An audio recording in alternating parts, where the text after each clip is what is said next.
নমস্কার বন্ধুরা, কাঙালের ঠাকুর ইউটিউব চ্যানেলের আরও একটি নতুন ভিডিওতে আপনাদের সকলকে স্বাগত। অশোক ষষ্ঠী কখনো কখনো চৈত্র মাসে পড়ে, আবার কখনো কখনো বৈশাখ মাসে পড়ে। আসলে বাসন্তী পুজোর সময় যে শুক্লপক্ষ আসে, সেই শুক্লপক্ষের ষষ্ঠী তিথিতে অশোক ষষ্ঠী পালিত হয়। মূলত সংসার এবং সন্তানের মঙ্গল কামনায় পুজো দেওয়া হয় মা ষষ্ঠীর কাছে। কথিত আছে, এই অশোক ষষ্ঠীর ব্রত যে মায়েরা রাখেন তাদের সন্তান সর্বদাই সুখে থাকেন। মা ষষ্ঠীর কৃপায় তাদের জীবনে সফলতা লেগেই থাকে, এমনকি সংসারে সুখ সমৃদ্ধি এবং শান্তি বজায় থাকে। তবে অশোক ষষ্ঠী কবে পড়েছে, 2 এপ্রিল নাকি 3 এপ্রিল, তা নিয়ে অনেকের মধ্যেই সংশয় তৈরি হয়েছে। আজকের এই ভিডিওতে আপনাদের জানাবো অশোক ষষ্ঠী কবে পড়েছে, অশোক ষষ্ঠীর তিথি কখন শুরু এবং কখন শেষ, এদিন অন্নের বদলে কোন কোন খাবার গ্রহণ করবেন, অশোক ষষ্ঠীর নিয়ম কি রয়েছে, কি খেয়ে উপোস ভঙ্গ করবেন, অশোক ষষ্ঠীর পৌরাণিক কাহিনী কি রয়েছে, সবটাই জানাবো আজকের এই ভিডিওতে। ভিডিওটি স্কিপ না করে সম্পূর্ণ দেখুন। তার আগে যারা চ্যানেলটিকে এখনও সাবস্ক্রাইব করেননি তারা অবশ্যই চ্যানেলটিকে সাবস্ক্রাইব করুন নিত্য নতুন আপডেট পেতে।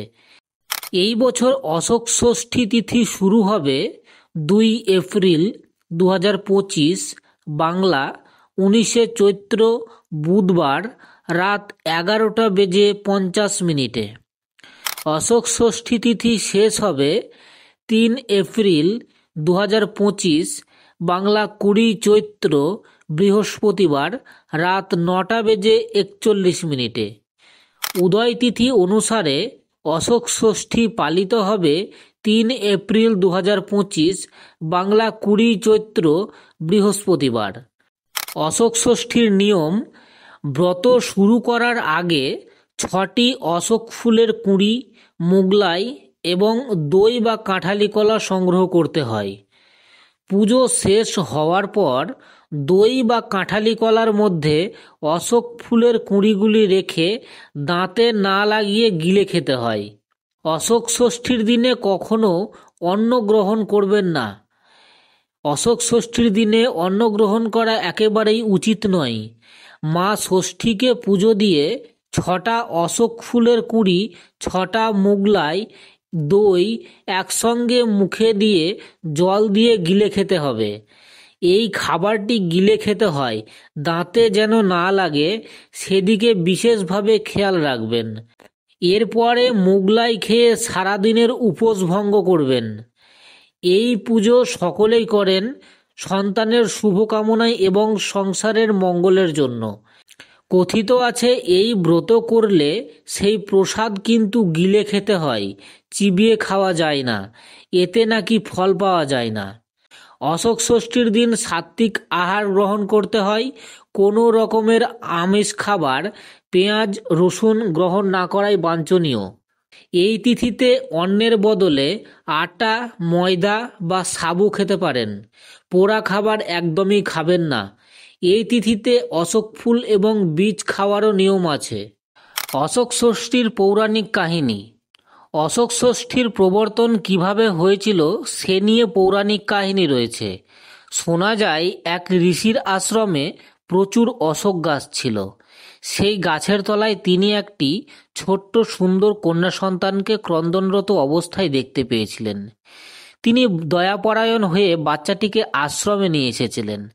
অশোক গাছের তলায় বাচ্চাটিকে কুড়িয়ে পেয়েছিলেন বলে তার নাম রেখেছিলেন অশোকা। সময়ের সঙ্গে সঙ্গে অশোকা বড় হতে লাগল। মুনি অশোকার বিবাহ নিয়ে যথেষ্ট চিন্তিত ছিলেন, কারণ অশোকা অপরূপ রূপবতী হয়ে উঠছিল এবং তাকে আশ্রমে রাখা নিরাপদ নয়। তাই ভেবে তিনি উপযুক্ত পাত্রের সন্ধান করছিলেন। কিন্তু অশোকার উপযুক্ত পাত্রের সন্ধান না পেয়ে তিনি ঠিক করেছিলেন, পরের দিন ভোরবেলায় দরজা খুলে প্রথম তিনি যার মুখ দেখবেন তার হাতেই তিনি অশোকাকে সমর্পণ করবেন। একদিন এক রাজা ওই বনে মৃগয়া করতে এসে প্রচণ্ড ক্লান্ত হয়ে পড়েছিলেন। সেদিন রাত্রি তিনি বনে কাটিয়ে পরদিন সকালবেলায় জলের খোঁজে খুঁজতে খুঁজতে ওই মুনির আশ্রমে এসে উপস্থিত হয়েছিলেন। সেখানে তিনি অশোকাকে দেখে মুগ্ধ হয়ে যান। অন্যদিকে ঋষিও ভোরবেলায় প্রথম দ্বার খুলে রাজার মুখই দর্শন করেছিলেন। এরপর রাজা ওই অশোকার 4 হাত এক করতে বেশি সময় লাগেনি। এরপর অশোকা স্বামীর হাত ধরে ঋষির কাছ থেকে অশ্রু সজল নয়নে বিদায় নিয়ে শ্বশুর বাড়ির দিকে রওনা দিয়েছিল।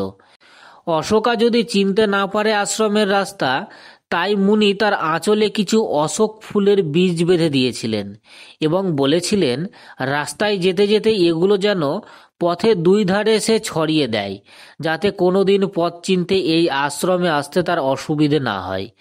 এবং তাকে অশোক ষষ্ঠী উপবাসের কথা এবং এই ব্রতের নিয়মাবিধি বলেছিলেন।